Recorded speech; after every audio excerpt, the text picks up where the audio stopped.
그만두신 후에는 항상 계속 강사로 계속 나가셨어요. 그때 대학원 시절에 최문환 선생님께서 지도교수신데 그래서 석사 논문을 쓰고 있는데 갑자기 상과대학 경제학과로 가시게 됐어요. 학장으로 가시게 됐어요.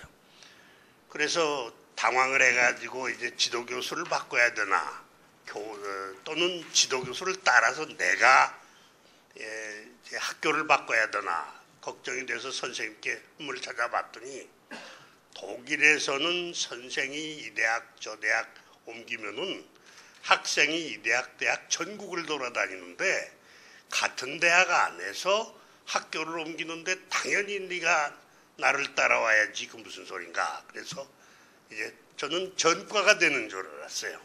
그래서 그렇게 하겠습니다 하고 대학원 며칠 후에 대학원 교문과에 가서 이야기를 했더니 대학원에는 전과 제도는 없다.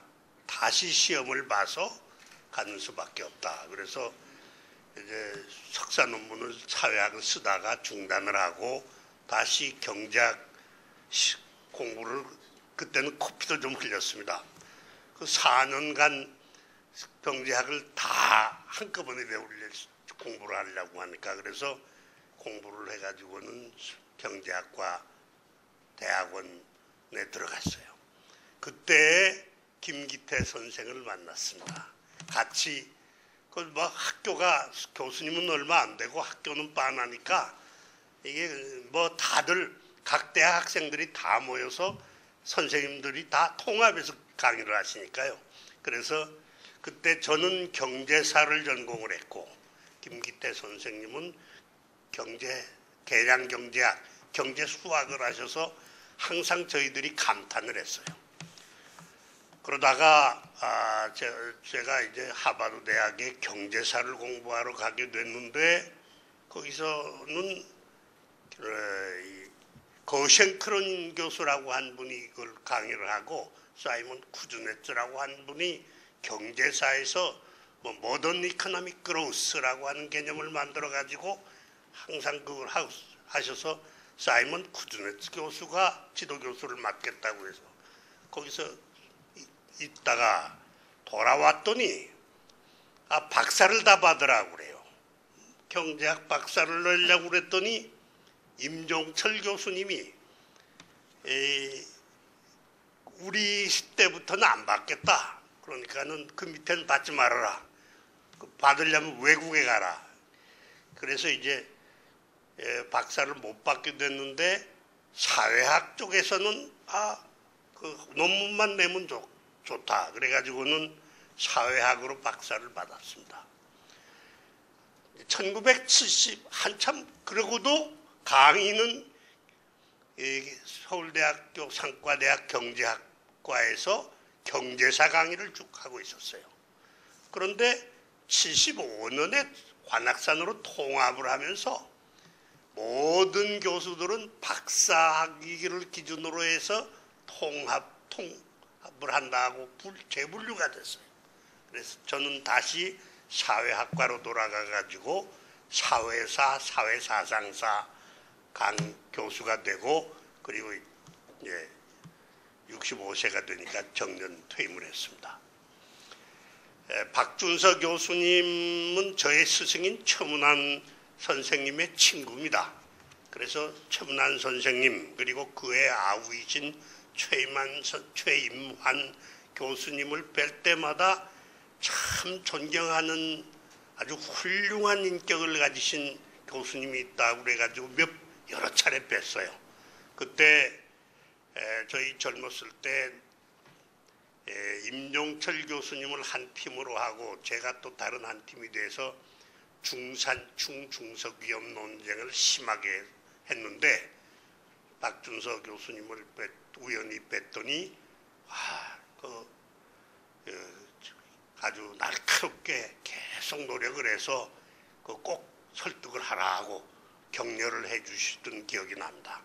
아주 조용하게 아주 조그만하신 분이 그 격려를 하시는데 굉장히 큰 용기를 얻었어요. 저희 스승님 최문환 교수님도 쪽맞고 그 아우님인 최유만 선생님도 쪽맞고 또 박준서 선생님도 쪽맞고 그래서 세 분이 모이실 때를 가끔 보면은 작은 분들은 작은 분들끼리 좋아하시는구나 하는 농담입니다만 그런 생각을 가진 적이 있습니다. 오늘 존경하는 박준서 교수님 기념 세미나에서 제가 이걸 더구나 제1회라는데 감당을 할 수 있을는지 모르겠습니다만은 경제사적인 관점에서 일제 식민지 정책의 한국 근대화론을 어떻게 봐야 될 것인가에 대해서 제 소견을 간략하게 말씀드리겠습니다. 최근 일본에서는 아베 자민당 정권이 출연한 전후 시기를 계기로 과거 한국에 대한 일제의 침략과 식민지 정책을 일제가 한국을 정체된 한국과 한국민을 깨우쳐주고 한국 사회와 경제를 근대화시켜주고 개발시켜주었다고 하는 식민지 통치 시기의 정당화 미화 작업이 한창 진행되고 있습니다. 아베 일본 수상은 이번 재집권하기 이전부터 일본 군국주의 제국주의의 아시아 각국에 대한 침략 전쟁과 또 태평양 전쟁 도발을 침략 전쟁이 아니라 해방 전쟁이라고 주장하는 군국주의 부활론자 집단의 지도자 중에 하나였습니다. 2010년 다시 이제 집권을 한 후에 아베가 앞장서서 집단적 자위권을 미국으로부터 승인받고 일본 헌법 개정이 없이도 외국에서 미군이 공격을 받거나 전투에 들어가면 일본 자위대도 외국과 공동 전쟁을 할 수 있게 출병하고 외국과 전쟁도 할 수 있게 해석된다고 발표를 했습니다. 특히 한반도 유사시에는 일본군은 한반도에 상륙하여 작전을 할 수 있다고 아베 정권은 주장하고 있으며 또 이때 제가 관심을 가지고 있는 독도도 침탈할 것임을 비공개적으로 논의한 바 있다고 전해 들었습니다. 물론 우리 한국 정부는 일본이 집단적 자위권을 미국으로부터 승인받았다 할지라도 일본군이 한반도에 상륙하려면 먼저 우리 한국 정부의 승인을 받아야 한다고 반박하고 있습니다만은 일본 측은 그에 구애받지 않고 상륙할 수 있다고 해석하고 있습니다. 아베 정권은 정군 위안부의 동원을 부정하고 있을 뿐만 아니라 아예 일본이 일제강점기의 식민지 정책을 통하여 한국을 개발시키고 근대화시켜준 혜택을 베풀어 주었다고 주장하고 있습니다. 일본의 대부분 중고등학교 교과서가 검정 통과를 위해서 이 논리에 따라 이미 8개 중에 몇 종은 수정되었고 또 수정되어 가고 있습니다. 심지어 광복 후의 한국 경제의 고도 성장도 일제 식민지 근대화 정책, 개발 정책의 연장선상에서 달성된 것이라고 하는 주장과 서술을 하고 있습니다.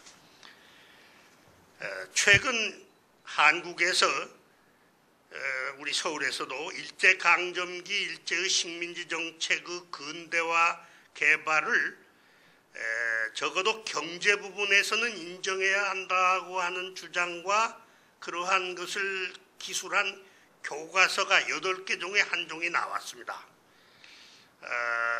이걸 보고 일본 요미우리 신문이 2013년 10월 7일자에 아주 톱으로 이를 대서특필 보도한 것을 읽었습니다. 오늘 박준서 교수님 기념 포럼에서는 이 문제를 주로 경제 문제는 조금 길게, 다른 측면은 짧게 간략하게 말씀을 올려볼까 합니다. 일제 식민지 근대화라고 근대화론의 문제점을 검토하기 위해서는 먼저 근대화의 개념을 세계 학계의 보편적인 사회과학적 기준을 적용해서 잠정적으로 정의하고 또 거론하고 일제강점기의 역사적 사실을 사실에 비추어서 검증할 필요가 있다고 생각합니다. 이 개념을 한마디로 정의를 하면 첫째로 정치적으로 근대화라고 하는 건 독립한 국가 또는 정치체를 전제군주제로부터 입헌 대의체제로 변혁시키는 것을 보편적으로 의미합니다.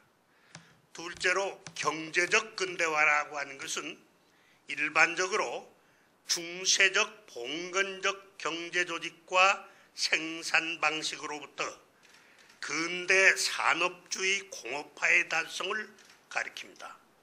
셋째로 사회적 근대화는 신분제 사회로부터 시민권을 가진 시민들이 구성하는 시민사회로 변동 이행하는 것을 보편적으로 가리킵니다. 넷째로 문화적으로 근대화라고 하는 것은 특권층 중심의 귀족문화로부터 일반 평민 시민 민중 중심의 민족 근대문화로 변동 이행하는 것을 일반적으로 가리킵니다. 이 기준에 비추어서 먼저 정치, 사회, 문화를 다루고 간략하게 경제는 여러분께서 경제학과 출신이기 때문에 학부 출신이기 때문에 좀 길게 다루기 위하여 뒤로 돌려서 말씀을 올리겠습니다. 먼저 정치적 근대화 문제를 검토하겠습니다. 일제강점기 일제식민지 정책에 의하여 전제군주제가 입헌 대의 정치체제로 변혁하는 한국 정치의 근대화가 달성되었는가? 일본 제국주의자들은 독립국가였던 대한제국을 1910년 멸망시켜 주권을 빼앗고 아예 국가 자체를 없애버렸기 때문에 독립국가의 정치체제의 근대화라고 하는 체제 변화는 처음부터 존재할 수조차 없게 되었습니다.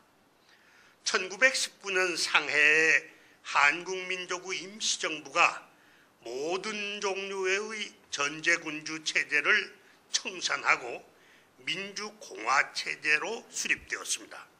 이것은 망명 임시정부의 형태였지만 한국 역사상 최초의 민주공화제 정부였으며 부분적으로 정치적 근대화가 추진된 것이었습니다. 그러나 일제는 한국민족의 이 근대적 임시정부를 주적으로 정의하고 이 말살을 위한 온갖 탄압책을 강행했습니다.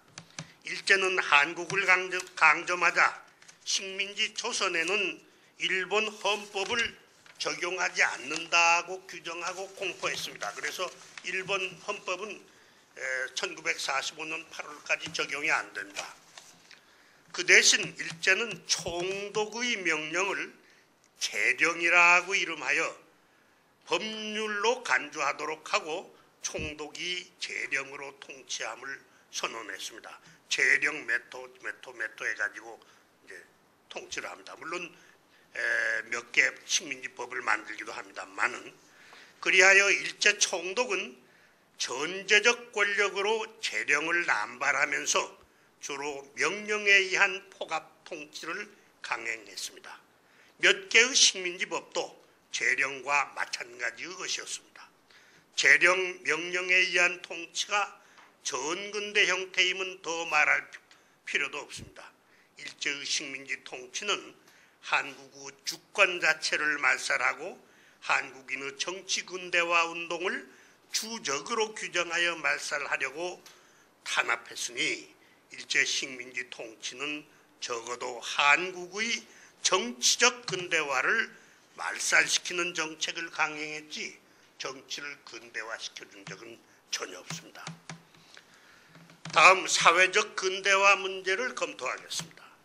일제강점기 일제식민지 정책에 의하여 신분제가 그때 폐지되고 시민권을 가진 시민들의 시민사회가 일제강점기에 형성되었는가?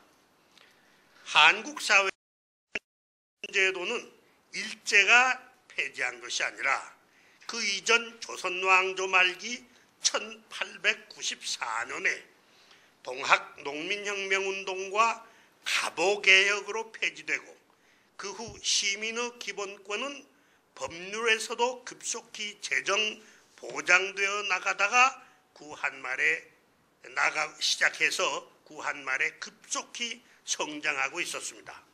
그러다가 1910년 8월 일제강점을 맞게 되자 성장해가고 있던 시민권은 원천적으로 중지말살되고 시민사회의 성립 과정은 갑자기 중단당하고 저지당하였습니다. 일제식민지 통치는 한국인들에게는 기본권인 생명과 신체의 자유권, 평등권, 언론과 출판의 자유권, 집회와 결사의 자유권, 시민 저항권, 국민 주권, 국민 참정권 그 어떠한 것도 모두 말살하여 허용하지 않았습니다.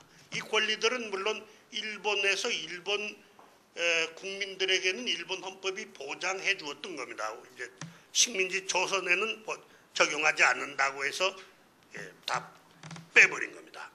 일제 식민지 통치로 말미암아 한국인은 기본적 시민권마저 모두 박탈당하고 완전히 권리가 없는 무권리한 상태의 예속민적 생활을 하였습니다. 그뿐만 아니라 일제 식민지 정책은 한국인에게 공공연히 민족 차별을 제도화하였습니다. 예컨대 한국인은 일본인과 동일 직장에서 동일한 시간에 동일한 작업을 하여도 조센징이라고 하는 이유만으로 임금을 일본인의 약 50%밖에 그보다 약간 모자라게 밖에 지불하지 않고 지불받지 못했고 민족차별을 제도화하였습니다. 이러한 민족차별은 직장생활뿐만 아니라 교육, 공공생활 등 모든 사회생활에 제도화돼서 가시적으로 적용되었습니다. 막스 베버는 일찍이 인도 캐스트 제도의 기원이 정복자가 피정복 민족을 총체적으로 차별화하여 누적시킨 결과임을 밝힌 바 있습니다. 일제의 식민정책은 한국 민족을 총체적으로 차별화하여 일본 민족보다 한 단계 더 천민화된 일본 제국 속에서의 무권리한 천민층을 만들어서 사역시키려고 한 것이었습니다. 이 속에서 오직 극소수의 친일파들만 자귀를 주어 일본 귀족을 만들고 나머지 한국인은 모두 시민권을 박탈당해서 무권리한 총체적 식민지 천민층이 만들어졌습니다. 일제의 식민지 정책은 한국의 사회적 근대화는커녕 한국의 사회적 근대화와 시민사회의 성립을 원천적으로 말살시키려고 획득한 정책이었습니다. 다음 문화적 근대화의 문제를 검토하겠습니다. 일제강점기 일제식민지 정책에 의하여 한국 민족의 근대 문화가 성립되었는가? 일제의 식민지 정책은 동화정책이라는 이름 아래 한국 민족과 민족 문화의 말살 정책을 때로는 교활하게, 때로는 폭압적으로 강제했습니다. 그리하여 한국 언어, 한국 문자인 한글, 한국 민족 문화, 한국 역사, 한국 문학 예술들을 말살하려고 획책했습니다. 이 속에서 한국의 지식인, 문화인, 문학 예술인들이 1919년 3.1운동을 계기로 그 이후 민족의 소멸을 방지하고 민족과 민족 문화를 지키기 위하여 일제의 가혹한 탄압에 저항해 싸워가면서 한국의 근대적 문학 예술을 창조 정립 발전시키려고 노력하고 투쟁했습니다. 그러므로 문화의 근대화 부문에서는 다른 부문과 마찬가지로 민족별 분류 고찰을 반드시 수행해야 한다고 생각합니다. 즉 일제 식민지 정책 부문과 한국 문학예술인 부문을 반드시 준별해 보아야 합니다. 왜냐하면 양자가 처음부터 다른 목적을 가지고 대립 갈등했으며 일제는 탄압자였고 한국 문학예술인들은 피탄압 저항자였기 때문입니다. 일제의 식민지 정책은 한국 민족의 문화적 근대화를 추진한 일이 없었습니다. 도리어 한국 민족 문화를 말살하려고 획책했습니다. 일제의 가혹한 한국 문화 말살 정책 하에서도 한국 민족의 선구적 문학예술인들은 불구루 투지로 일제 탄압에 저항해 가면서 한국어와 한국 문자 한글로 근대적 민족 문화예술을 창조 발전시키려고 노력하고 분투했습니다. 특히 3.1운동의 전민족적 봉기로 일제 식민지 통치가 대타격을 입고 비틀거리던 시기에는 약 15년간에 걸쳐 한국의 문학예술인들이 정력적으로 눈부신 문화 창조 활동을 전개하여 한국 근대 문화와 문학 예술 창조에 상당한 성과를 내었습니다. 그러나 주의해야 할 것은 이것은 일제의 식민지 정책의 문화적 근대화의 성과가 아니라 일제의 탄압에 저항 투쟁에 가면서 한국 민족 문화예술인 부문이 이룩해낸 성과였다는 사실입니다. 일제가 탄압 검열을 자행하여 지금도 알아볼 수 없는 네모 딱지 먹 활자와 수많은 X표의 검열 불통과 삭제 부문이 이를 잘 증명해 줍니다. 한용운, 이상화, 이육사, 윤동주를 비롯해서 수많은 문학예술인들이 투옥당하고 고문당하고 때로는 옥사당한 사실이 이를 잘 증명해 줍니다. 일제는 한국 민족과 민족 문화의 소멸을 위해 한국어 말살 정책을 강행하고 일본어를 상용어로 강제했습니다. 일제는 관청은 물론이요 상점, 극장, 운동장 등에서도 오직 일본어만 사용하도록 강제했습니다. 이것은 주로 1930년대부터입니다. 우체국, 철도, 교통, 통신에서도 일본어를 사용하지 않으면 매표와 통화를 금지시켰습니다. 한국어 말살과 일본어 사용은 전체 사회생활에 강제되었습니다. 그러나 1943년 통계를 봐도 일본어 해득자는 일본어를 조금이라도 말하고 알아들을 수 있는 당시 한국인은 약 22%에 불과했습니다. 그러니까 약 80% 가까운 한국인은 입이 있어도 공적 생활에서는 말을 못하는 벙어리 생활을 강제당한 것이었습니다. 일제의 식민지 정책은 한국의 문화적 근대화 추진은커녕 문화적 근대화를 저지하고 탄압했으며 아예 한국 민족 문화를 말살하려고 획책한 것이 역사적인 사실이었습니다. 다음 경제적 근대화 문제를 검토하겠습니다. 일제강점기의 일제 식민지 정책에 의하여 한국 경제는 봉건제, 반봉건제가 해체되고 근대 산업자본주의 체제가 수립 형성되었는가? 일제의 경제부문의 식민지 정책은 한국을 일본을 위한 식량 공급지, 원료 공급지, 독점적 상품 시장, 식민지 초과 이윤의 수탈지, 저렴한 노동력 공급지, 대륙 침략을 위한 병참기지로 개편해서 수탈을 극대화하려고 하는 것이었습니다.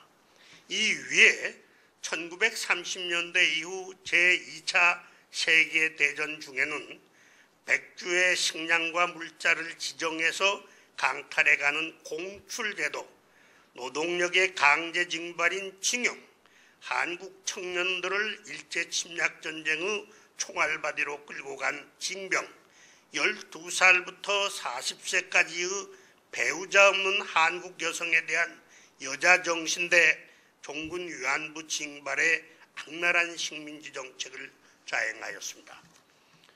일제의 식민지 경제정책 가운데 식민지 농업정책으로서 일제가 1910년부터 18년에 강행한 소위 조선 토지조사 사업이라 하는 것이 있는데, 이것은 지금 일부에서는 또 일본 교과서에서는 이걸 아주 세계사적인 의의가 있는 업적이라고 소개한 걸 봤는데, 또 그러한 주장을 하는 분이 성균관 대학학교에서도 그렇게 가르쳤다는 이야기도 들은 적이 있는데, 일제의 식민지 통치 권력으로 이 사업은 한국 총면적의 50.4%를 일제 총독부 소유로 무상으로 약탈한 토지 약탈 정책이었습니다. 일제는 이 과정에서 조선 왕조의 황실 소유지와 공유지를 총독부 소유지로 편입했을 뿐만 아니라 민간인의 사유농지 약 96,700정보와 사유림 약 337만 5,600정보를 무상 약탈하여 조선 총독부 소유지로 강제 편입시켰습니다. 그리하여 일제 토지조사 사업이 종료된 1918년 말에 총독부 소유지는 거의 구체적인 숫자는 자료에 있습니다만은 당시 조선 국토 총면적의 50.4%에 달하는 방대한 규모의 것이었습니다. 일제는 약탈한 농경지의 많은 부분은 조선인에게 소작을 주어 총독부 자신이 최대 지주가 되고, 나머지 일부는 동양척식주식회사 등 일본인 토지회사들과 일본인 이민들에게 저렴한 가격으로 불화하였습니다. 그리고 약탈한 임야는 동양척식주식회사 등 일제 정책회사들과 일본인 이민자들에게 무상으로 또는 저렴하게 불화하거나 대부하거나 친일파 양성을 위해 살포한 소위 일제 은사금 수취자에게 저렴하게 불화해서 살포한 은사금도 회수해드리고 친일파도 지주화하여 일제의 협력 세력을 만드는 데 사용하였습니다.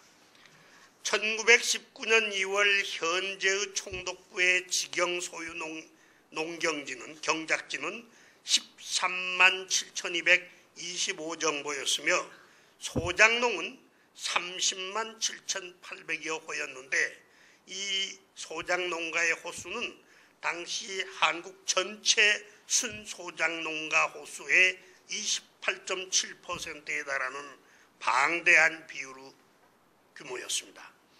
토지조사 사업을 통해 일제 조선 총독부는 조선 내 최대의 지주가 됨과 동시에 식민지 통치 권력에 의거하여 한국 소작농을 가장 조직적으로 가혹하게 수탈한 대식민지 관료 지주가 되었습니다.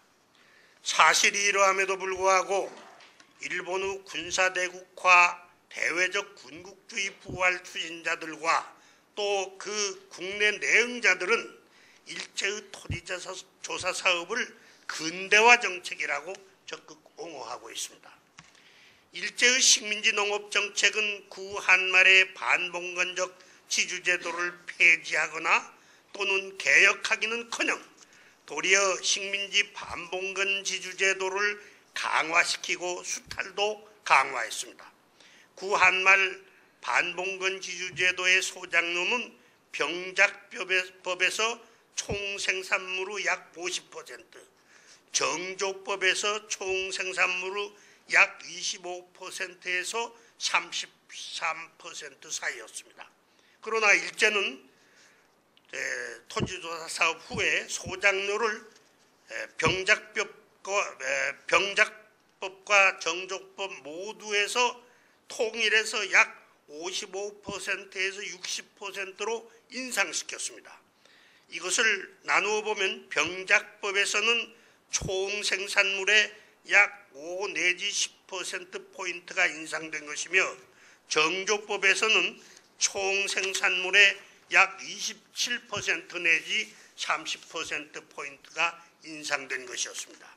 소작 기간도 종래의 무기한을 1년 내지 5년으로 한정시켰습니다.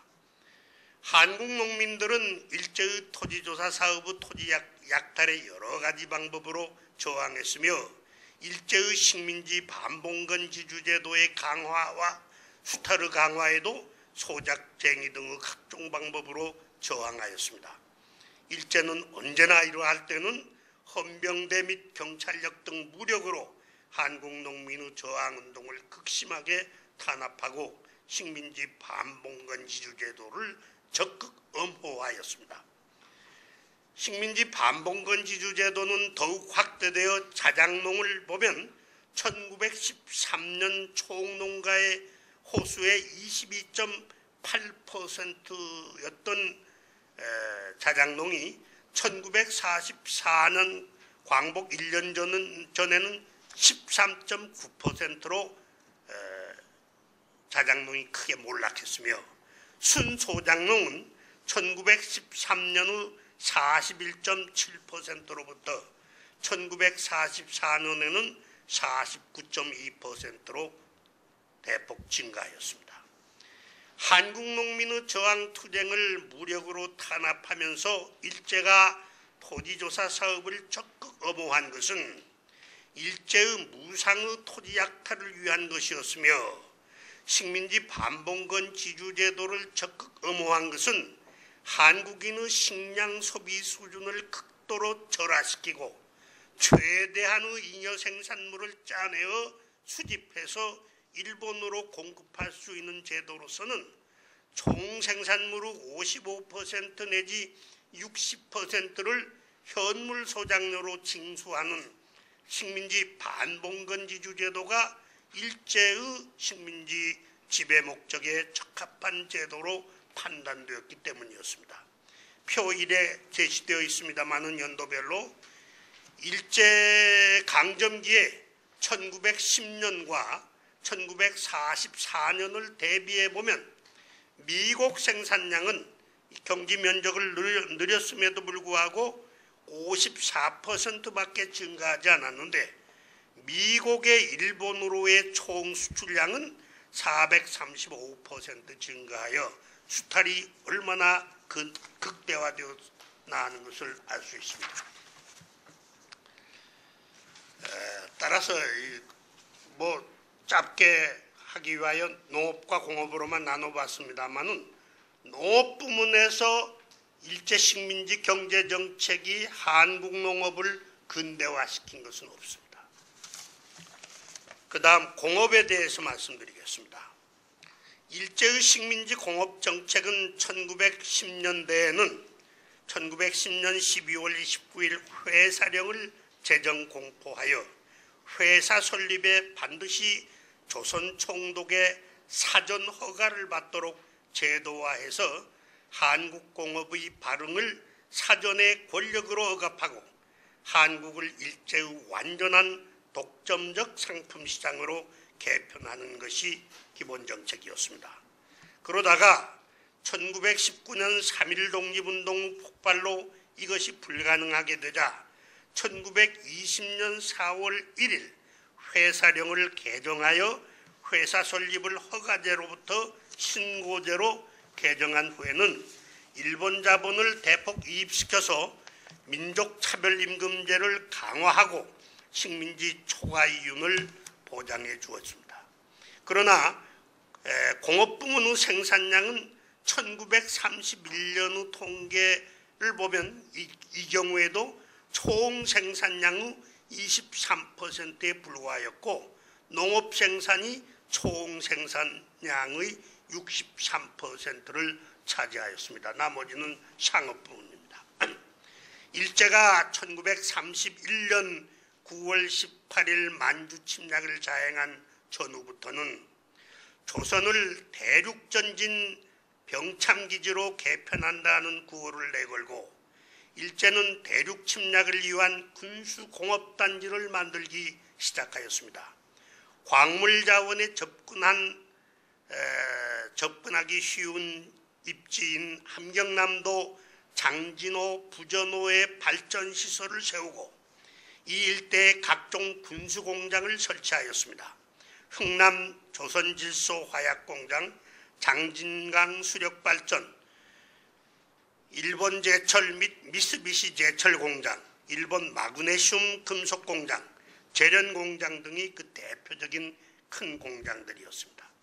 이 공장들은 일본의 노구치, 미쓰비시, 미쓰이, 스미토모 등 일본 재벌들이 건설 주체였으나 일제의 침략 정책에 맞추어서 건설된 것이었기 때문에 그 주변에는 넓게 울타리를 치고 쇠줄로 철조망으로 울타리를 치고 일본군이 24시간 항시 경비를 했으며 일본인을 제외하고는 한국인 강제징용자들을 투입하여 극히 저임금의 강제노동에 투입했습니다. 조선인 강제징용자들은 일반 노동자와는 달리 완전히 일제의 노예노동처럼 사역당했으며 노동자로서의 지위와 권리는 조금도 주어지지 않았습니다. 한국인 노역자들이 이 고통에서 벗어나려고 탈주하는 경우에는 마치 도망병처럼 취급되어 구타당하거나 사살당하거나 가혹한 형벌에 처해졌습니다. 그러므로 1930년 40년대 한반도 북부에 설치된 이 군수공업들은 조선 총독부 통계연보에는 이걸 구분하지 않고 일반 공업 통계 안에 들어가 처리되어 있다 할지라도 일반 공업과는 다른 특수한 군수공업이었음을 주목해야 합니다. 그것은 일제가 만주 침략, 중일전쟁, 소일전쟁의 군수물자와 무기를 공급하기 위한 특수한 병참 공장들이었습니다. 아예 한 지역을 병참 공장 단지로 책정해서 일본군의 철저한 군사적 경비 아래 일본인 기술자와 일본인 특수노동자 및 한국인 강제노역자를 투입하여 봉쇄된 상태로 군수물자를 생산해서 일본군에게 시장에 돌리는 게 아니라 생산물을 일본군에게 납품 공급하던 이 특수군수공업단지의 봉쇄된 공업, 이것을 어떻게 다뤄야 할 것인가, 경제학적으로, 통계학적으로. 이것이 이제 한국 경제사 이 시대를 다루는 과제입니다. 따라서 이 군수공업은 다른 일반 한국 사회와 한국 경제와의 전방 후방 연관 효과가 결여된 일본군의 특수한 군수공업이었음을 주목할 필요가 절실합니다. 이 때문에 광복 직후 북한에 진주한 소련군은 바로 이 일본군이 만든 특수한 함경남도 일대 그리고 그 주변 일본군 군수공업단지의 군수공장들은 일반 경제적 공장이 아니라 이걸 전리품으로 간주해서 군수공장이기 때문에 모두 해체해서 하나도 남김없이 다 소련으로 실어갔습니다. 그들은 경험적으로 이것이 일반 식민지 한국 경제의 공업이 아니라 일본 군대의 특수 군수공업임을 잘 알고 있었기 때문입니다. 그러므로 1930년 40년대 공업부문에서 이러한 일본군 군수공업을 일반 공업 통계 안에 포함시켜서 계량적 숫자만을 산출해내어 이것을 보고 마치 이 시기에 한국 경제가, 식민지 한국 경제가 공업화가 되었느니 산업혁명이 있었느니 속단하는 것은 일본군과 소련군도 당시에는 그렇게 생각하거나 그렇게 주장하지 않았던 것을 오늘날 일부 학자들이 무분별하게 억단하는 오류를 범하는 것이라고 저는 생각합니다. 만일 일본군 특수군수공업을 혼입시켜서 식민지 수탈 정책을 호도한 조선 총독부 통계연보를 계량적 증거로 들면서 이를 주장한다면 이것은 계량화의 대전제가 되는 이질적 항목의 세분을 반드시 해야 통계가 의미가 있다고 하는 그 기본적인 통계 처리의 원칙도 이해하지 못하는 미숙성을 나타내는 것이라고 저는 생각합니다. 물론 김기태 선생님 앞에서 감히 말씀드리기가 어렵습니다만은 지금 우리나라에 이게 확행하고 있기 때문에 걱정이 되는 겁니다. 1930년 40년대 경제, 특히 공업부문 통계에서 또 한 번 주의해야 할 것은 민족별 구분을 명백히 하는 일입니다. 민족별로 구분을 해보면 1941년, 여기 41년까지만 통계가 제대로 나와 있고 42년부터는 통계도 이제 비밀로 처리가 돼서 제대로 발표가 안 되어 있습니다. 이 1941년 현재 식민지 조선 내의 공업 자본의 약 94%가 일본 자본이었고 한국 자본은 6%에 불과했습니다. 일제하에서 1930, 40년대에도 한국 민족경제의 공업화나 산업혁명은 전혀 존재하지 않았습니다. 이것은 일본의 군수공업일 뿐입니다. 일제하에 일본군 군수공업을 무분별하게 포함해서 통계상으로 보아도 공업부문 자금률은 매우 낮았으며 여전히 산업자본주의 확립 이전 단계에 있었음을 알 수 있습니다. 하물며 일본군 군수공업을 제외하여 별도로 고찰하면 이 북한 일부 군수공업을 빼고 고찰하면 일제하의 식민지 한국공업은 미미해서 공업화 산업혁명의 훨씬 이전 단계에 머물면서 한국인 노동자들을 민족차별임금으로 수탈하고 있었음을 알 수 있습니다. 농업부문에서 식민지 반봉건 지주제도를 철폐하는 것이 아니라 도리어 강화 엄호하고 공업부문에서 산업자본주의도 확립하지 못한 채 한국을 독점적 상품시장으로 개편한 일제의 식민지 경제정책은 경제적 근대화 추진이나 실현은커녕 경제적 근대화를 본질적으로 저지한 정책이었다고 저는 생각합니다.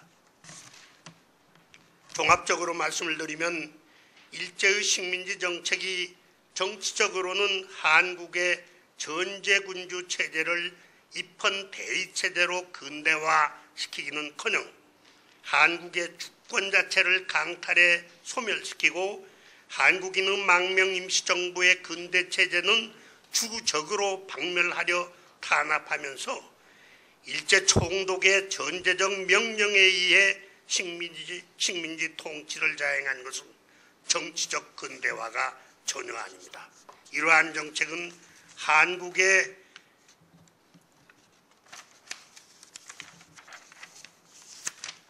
정치적 근대화를 저지하고 소멸시킨 정책입니다. 일제의 식민지 정책이 사회적으로는 한국의 신분제 사회를 해체하고 시민권을 가진 시민사회를 수립한 것이 아니라 한국인들의 기본적 시민권인 생명과 신체의 자유권, 언론 출판의 자유권, 집회 결사의 자유권, 주권, 참정권, 시민 저항권 등 시민의 모든 기본권을 박탈하고 무권리한 예속민으로 떨어뜨린 식민지 정책은 사회적 근대화가 될 수 없습니다. 이러한 정책은 한국의 사회적 근대화를 저지시킨 정책입니다.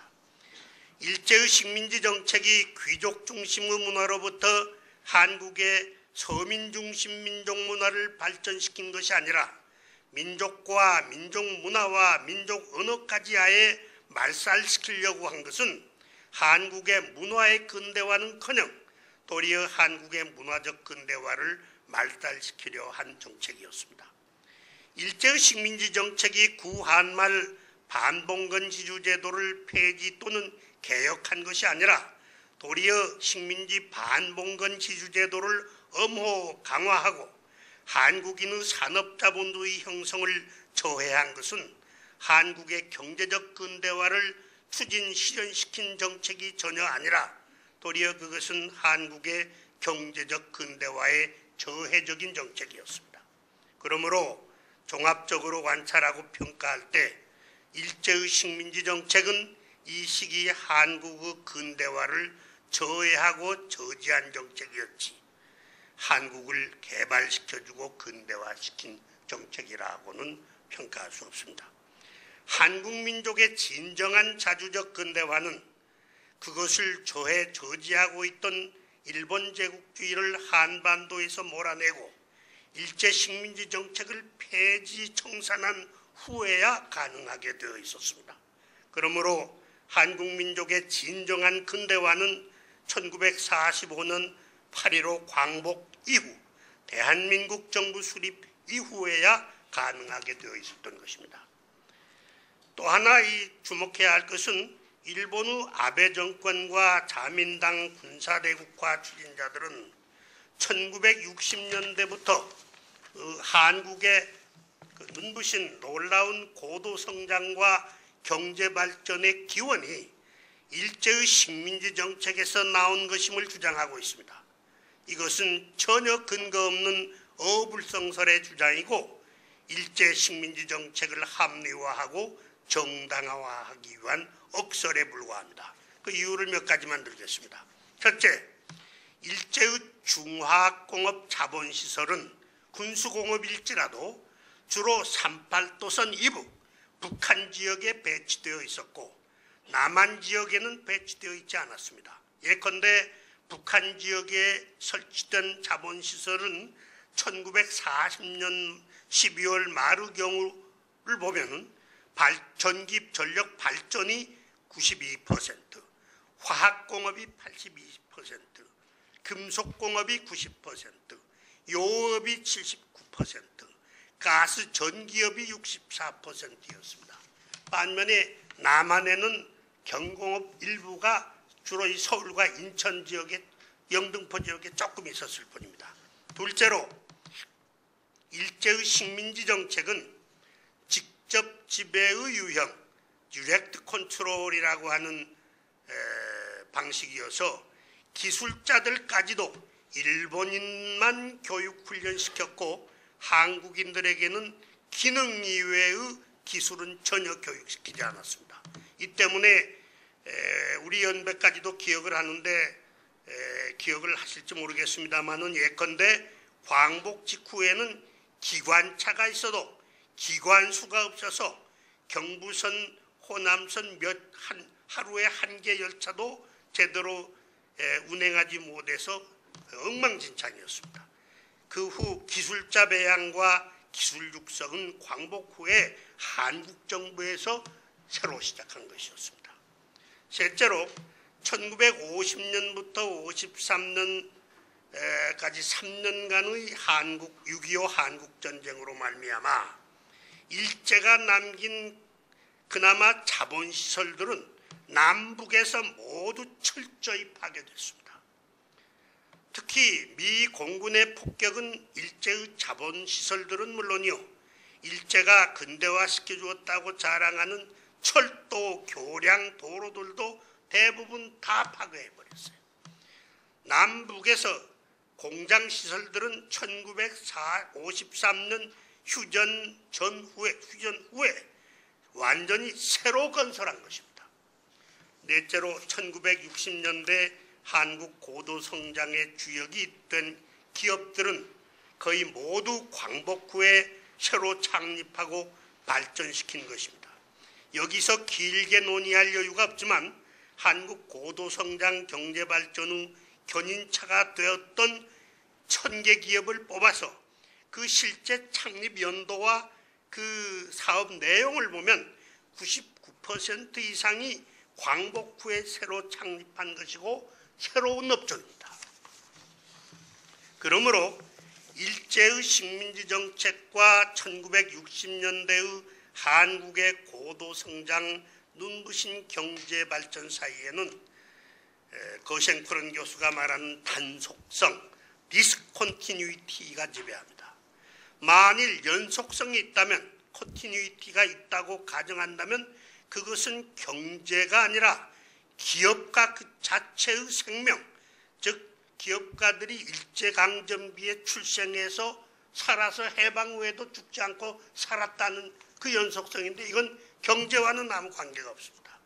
오히려 광복 후 한국 사회의 자유로운 발전과 근대화, 현대화를 위해서는 일본의 식민지 정책은 해방 후에도 청산해야 할 과거의 부정적 유산과 부담이 되었습니다.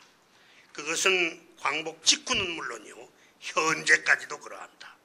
오늘도 과거사 진상 규명, 일제 잔재 청산, 친일파 청산 문제가 자꾸 거론되는 이유가 이 때문이기도 합니다. 결론적으로 말씀드리면 일제의 식민지 정책은 본질적으로 한국의 근대화를 저지하였습니다. 만일 1910년에 한국이 일제의 식민지가 되지 않고 한국이 독립국가로 계속되었더라면 1945년에는 눈부신 발전을 해서 일본과 어깨를 나란히 하는 나라가 이미 1940년, 50년대에 되었을 것입니다.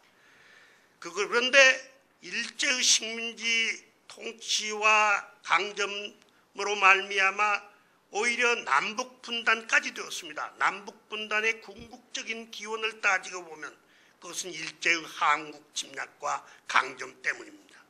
한국이 오늘날처럼 이렇게 세계적으로 발전할 수 있게 된 것은 1945년 일본 제국주의의 식민지 정책을 부시고 자주독립국가인 대한민국을 건국하여 한국인들이 자유롭게 활동할 수 있었기 때문에 그 한국인들의 자유로운 활동에 의하여 이것이 가능하게 된 것입니다. 그러므로 오늘 지금 중고등학교 교과서 문제를 놓고 다투고 있는데 교육부는 고치라고 하고 일부는 안 고치려고 하는데 이 일제 식민지 근대화로는 진실이 아닌 거짓입니다. 아무리 한민족이 못나고 공부를 안 하고 모든 것을 그냥 적당히 넘어가더라도 한국 5천년 역사에서 가장 뼈아픈 타격을 준 일제강점기의 이러한 정책을 오히려 근대화시켜 주었느니 개발시켜 주었느니 하고 수탈과 착지를 은혜로 생각하는 이러한 기록은 또 교과서는 좌든 우든 그걸 떠나서 진실이 아니기 때문에 반드시 이번 기회에는 청산해야 된다고 생각합니다. 감사합니다.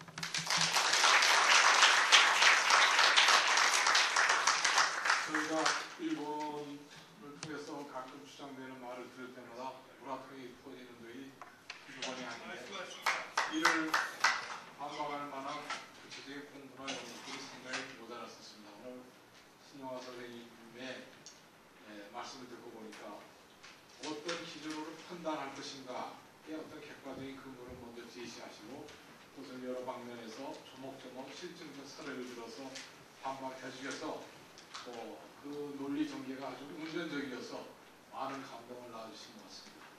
귀중하게 저희가 모시기 때문에 혹시라도 꼭 질문이 있으신 분은 있으시면 몇 분만 받겠습니다. 질문이 혹시 있으십니까?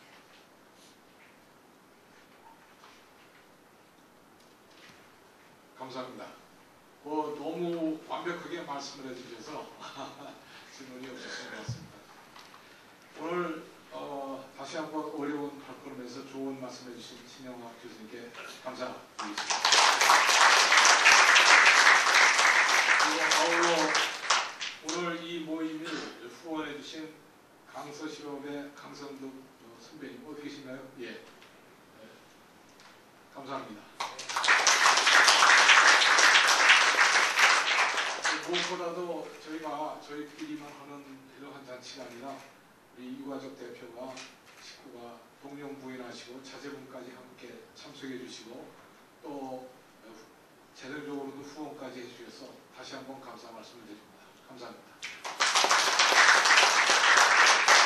네, 오늘 날씨가 좀 쌀쌀해졌습니다. 앉아 있어 보니까 조금 한기가 느낄 정도로 오늘 쌀쌀한 날씨인데 오늘 망방한 가운데 진행된 모임은 아니었으되 한 분도 자리를 비우지 않으시고 또 경청을 해주셔서 오늘 첫 번째 모임으로서는 굉장히 만족스러운 이러한 모임이었다고 생각합니다. 참석해 주신 모든 분께 감사드리면서 여기서 끝내겠습니다. 감사합니다.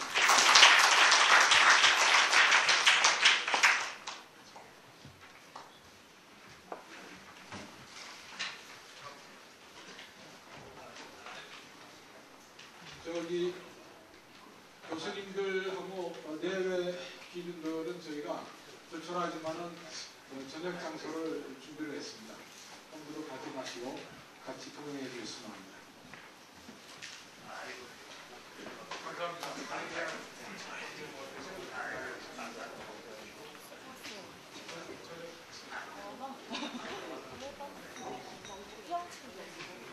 감쪽 같아.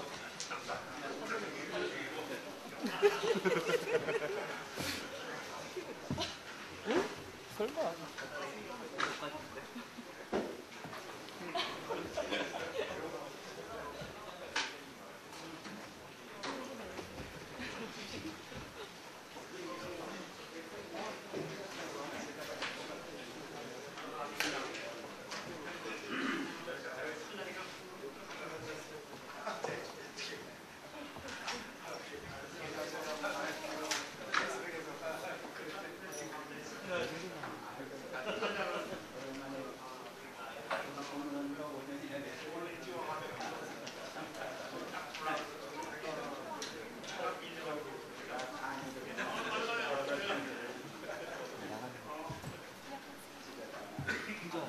저건 진짜 저건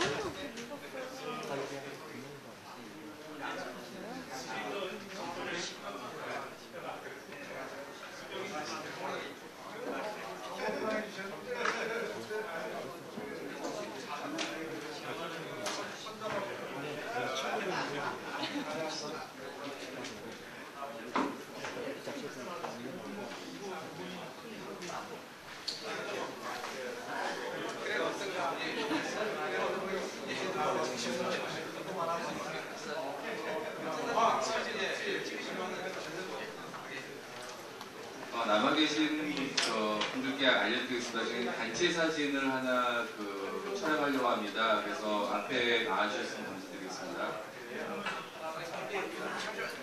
요거를 치울까? 요거 치우세요.